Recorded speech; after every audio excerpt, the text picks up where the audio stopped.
Army chief نے ایک اور بہت غیر معمولی کام کیا۔ اس کام کو کرنے سے پہلے آرمی چیف نے ملٹری انٹیلیجنس کے حکام کو بلایا، ISI کے آفیشلز کو بھی بلایا اور انہیں یہ کہا کہ اس فائل کی ایک مرتبہ پھر جانچ پڑتال کی جائے اور اس فائل کے اندر جو شواہد موجود ہیں ان کو ایک مرتبہ پھر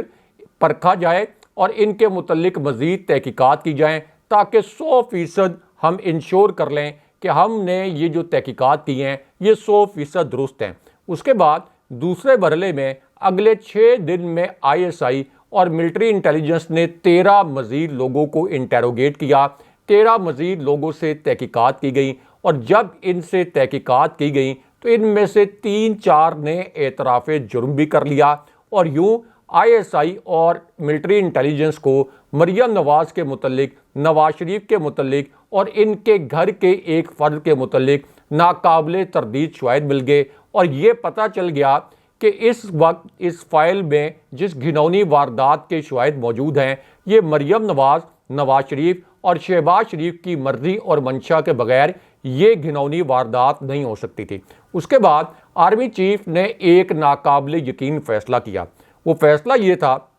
کہ آرمی چیف نے DG ISI کو بلایا، اس کے بعد پاک فضائیہ کے سربراہ کو بھی آرمی چیف نے طلب کیا، اس کے بعد پاک بحریہ کے سربراہ کو بھی آرمی چیف نے دعوت دی اور chairman joint chiefs of staff committee بھی ان کو بھی آرمی چیف نے بلایا۔ اب اس کے بعد ایک انتہائی ہائی پروفائل میٹنگ ہوئی جس میں تینوں مسلح افواج کے سربراہان موجود تھے، DG ISI موجود تھے، chairman joint chiefs of staff committee بھی موجود تھے اور یہ جو تمام شواہد ہیں یہ اس اعلیٰ ترین میٹنگ کے اندر رکھے گئے اور پاک بحریہ کے سربراہ، پاک فضائیہ کے سربراہ، DG ISI اور chairman joint chiefs of staff committee بھی ان شواہد کو دیکھ کر ہکا بکا رہ گئے، حیران پریشان رہ گئے کہ یہ کتنی باریک، کتنی گھنونی واردات ہے جو کہ ریاست کے خلاف کی گئی۔ اس کے بعد آرمی چیف اور تینوں مسلح افواج کے سربراہان نے ایک اور بہت غیر معمولی قدم اٹھایا اور وہ قدم یہ تھا کہ آرمی چیف کو یہ بتایا گیا کہ آپ یہ معاملہ براہ راست نیشنل سیکیورٹی کمیٹی کے اجلاس میں لے کر جائیں اور پھر جس شخصیت کی آئیڈینٹیفیکیشن ہوئی ہے براہ راست اس سے اس فائل کے متعلق سوالات کیے جائیں۔ لیکن اس کے بعد ایک بااثر شخصیت اور آرمی چیف اور مریم نواز کے گھر کے اس فرد کے متعلق ایک بہت بڑی خبر آ گئی، کیونکہ ایک بااثر شخصیت نے،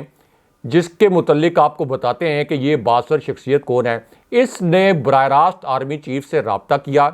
اور اسی شخصیت نے یہ بتایا کہ مریم نواز، نواز شریف اور ان کے گھر کا یہ جو فرد ہے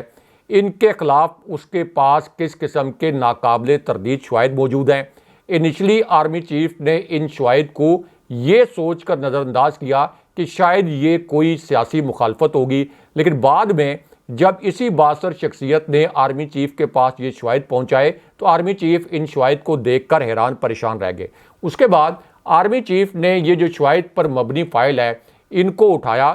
تینوں مسلح افواج کے سربراہان کو اپنے ساتھ لیا، chairman joint chiefs of staff committee کو اپنے ساتھ لیا، DG ISI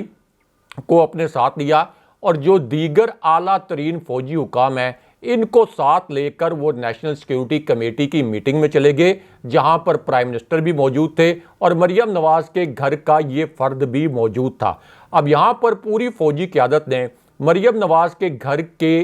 اس فرد کو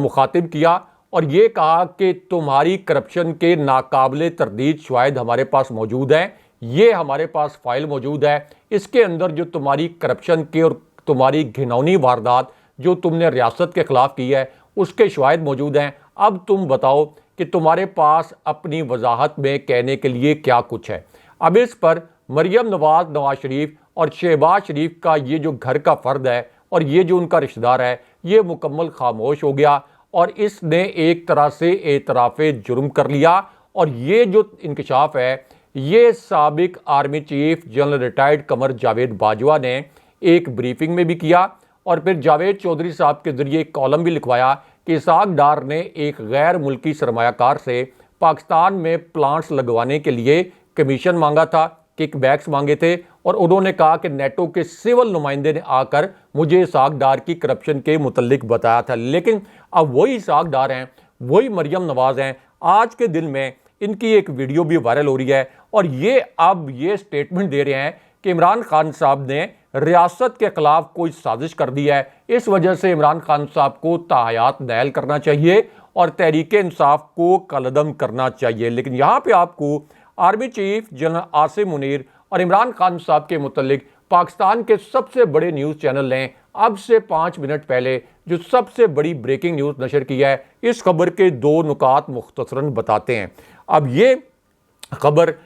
اس وقت بریکنگ نیوز کے طور پر نشر کی گئی جب اڈیالہ جیل سے ایک ناقابل یقین ویڈیو اب سے 6 منٹ پہلے وائرل ہو گئی۔ اس ویڈیو کو پاکستان کے تمام نیوز چینلز نے سنسر کر دیا۔ اس ویڈیو نے سوشل میڈیا پر بہت بڑا تہلکہ مچا دیا، لیکن پاکستان کے مرکزی میڈیا کو چونکہ شریف خاندان کنٹرول کرتا ہے اس لیے اس ویڈیو کو نشر نہیں کیا گیا۔ لیکن ہم آپ کو بتاتے ہیں کہ اصل میں اڈیالہ جیل میں کیا ہوا۔ تو معاملہ یہ ہے کہ اڈیالہ جیل میں ایک انتہائی اہم شخصیت پہنچی اور جس وقت یہ شخصیت اڈیالہ جیل پہنچی وہاں پر ایک بہت غیر معمولی صورتحال پیدا ہوئی۔ اس کے بعد ایک کردار عمران خان صاحب کے سیل کے پاس پہنچا۔ عمران خان صاحب کو ایک پیغام پہنچایا گیا۔ اس پیغام کے ملنے کے بعد عمران خان صاحب اپنے سیل سے باہر نکلے اور اس کے بعد اڈیالہ جیل کا جو ایک چھوٹا سا کوریڈور ہے اس سے نکل کر وہ ایک کمرے میں آ گئے۔ اس کے بعد عمران خان صاحب کو یہ بتایا گیا کہ آپ سے ایک شخصیت ملاقات کرنے کے لیے آئی ہے، لیکن جب یہ شخصیت اڈیالہ جیل کے اندر داخل ہوئی تو یہاں سے ایک بڑا ڈرامائی منظر سامنے آ گیا، کیونکہ جیسے یہ شخصیت اڈیالہ جیل میں داخل ہوئی اور عمران خان صاحب کے کمرے میں داخل ہوئی تو اس وقت یہ پتہ چلا کہ 4 جاسوس عمران خان صاحب اور اس شخصیت کی جاسوسی پر مامور کیے گئے ہیں، جن کا مقصد یہ تھا کہ اس پوری گفتگو کو جو کہ عمران خان صاحب اور اس شخصیت کے درمیان ہونی تھی اس کو بگ کیا جائے۔ لیکن اس کے باوجود عمران خان صاحب سے جڑی ایک ویڈیو اب باہر آ گئی ہے جیل سے۔ اس ویڈیو کے متعلق آپ کو بتاتے ہیں اور اس ویڈیو کے مناظر بھی دکھاتے ہیں۔ اب اس ویڈیو میں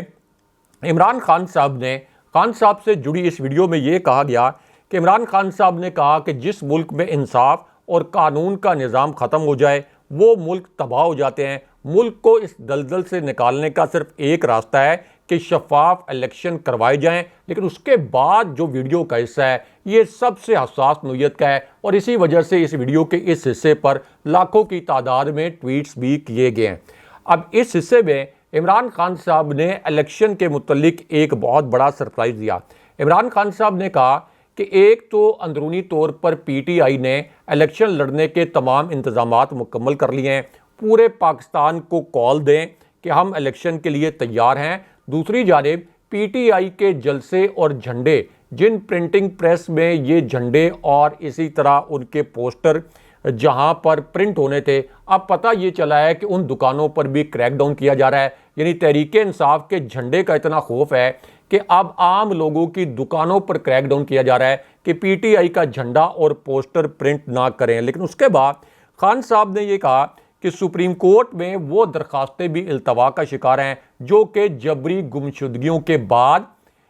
سپریم کورٹ میں دائر کی گئی تھی۔ لیکن اس کے بعد عمران خان صاحب نے قوم سے خطاب کرتے ہوئے ان کے فیملی ذرائع سے یہ میسج سامنے آیا کہ انہوں نے کہا کہ میں صرف اپنے رب کے حضور جھکتا ہوں، کسی بھی صورت کسی اور قوت کے سامنے نہیں جھکوں گا۔ لیکن یہاں پر آپ کو مریم نواز سے جڑی ایک شرمناک ویڈیو کے کچھ مناظر دکھاتے ہیں۔ یہ ایک انتہائی شرمناک، کربناک اور دل خراش ویڈیو ہے۔ اس ویڈیو نے بھی سوشل میڈیا پر آگ لگا دیا ہے، لیکن پاکستان کے مرکزی میڈیا نے اس ویڈیو کو بھی سنسر کر دیا ہے۔ ہم آپ کو اس ویڈیو کے مناظر دکھاتے ہیں اور اس ویڈیو سے جڑی خبر بھی آپ کو مختصراً بتاتے ہیں۔ تو معاملہ یہ ہے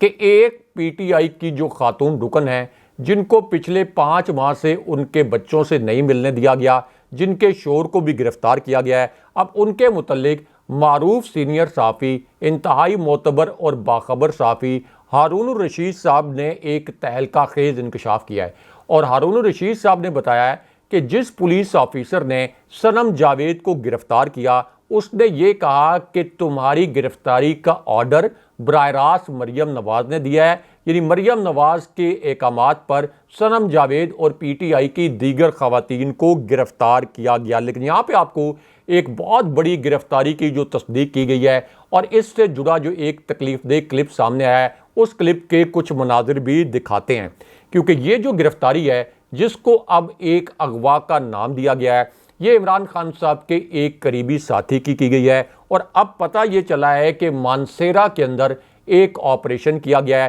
اور اس آپریشن میں عمران خان صاحب کے ایک قریبی ساتھی علی عوان کو اغوا کیا گیا ہے اور انہیں گرفتار کر لیا گیا، جس کی وجہ سے جسٹس فائز عیسیٰ، جنہوں نے یہ کہا تھا کہ جو لوگ الیکشن پر شکوک و شبہات پیدا کریں گے ان کے خلاف ہم آرٹیکل 6 کے تحت کارروائی کریں گے، تو اس طرح کے جو اغوا ہیں انہی کی وجہ سے ظاہر ہے کہ الیکشن پر شکوک و شبہات پیدا ہوتے ہیں۔ لیکن یہاں پہ آپ کو ایک فوجی افسر کے گھر چھاپے سے جڑی ایک نئی سی سی ٹی وی فوٹیج کے کچھ مناظر دکھاتے ہیں۔ یہ ایک ایسی سی سی ٹی وی فوٹیج ہے جس نے بہت سے لوگوں کو سوگوار کر دیا ہے، کیونکہ اس فوٹیج کا تعلق ایک فوجی افسر سے بھی ہے اور اسی طرح 2 خواتین سے بھی اس سی سی ٹی وی فوٹیج کا تعلق ہے۔ اب اس سی سی ٹی وی فوٹیج میں یہ دیکھا گیا کہ ایک فوجی افسر کے گھر پر ایک اور چھاپا مارا گیا۔ جس وقت یہ چھاپا مارا گیا اس وقت اس فوجی افسر کی جو بیٹی تھیں وہ گھر پر موجود تھیں۔ یہ ریٹائرڈ فوجی آفیسر جو میجر رینک کے ہے، ان کی عمر 74 سال ہے، اور اب ان کی بیٹی نے یہ کہا کہ انہیں 2004 سے دل کی تکلیف ہے، انہیں 7 سٹنٹس پڑے ہوئے ہیں، لیکن اس کے باوجود ان کی گرفتاری کے لیے، یعنی میجر طاہر صادق کی گرفتاری کے لیے بار بار ان کے گھروں پر چھاپے مارے جا رہے ہیں۔ لیکن یہاں پر عمران خان صاحب کی ضمانت کے متعلق بھی ایک بڑی اور اہم نوعیت کی خبر آئی ہے، کیونکہ اعتزاز احسن صاحب نے یہ کہا ہے کہ نواز شریف جیسے کرپٹ شخص کو ضمانت مل سکتی ہے، تو عمران خان صاحب کو بھی جب سپریم کورٹ میں سائفر کیس پر ضمانت کا کیس دائر ہو گیا ہے، درخواست دائر ہو گئی ہے، تو عمران خان صاحب کو بھی بلا تاخیر ضمانت ملنی چاہیے۔ لیکن یہاں پر ایک معتبر، باصول اور بہت بڑے دانشور اوریہ مقبول جان صاحب کا یہ کہنا ہے کہ اس وقت پورا عدالتی نظام شریف خاندان نے یرغمال بنایا ہوا ہے، عمران خان صاحب کو انصاف ملنا بہت مشکل ہے۔ اگلے پروگرام تک کے لیے اللہ حافظ۔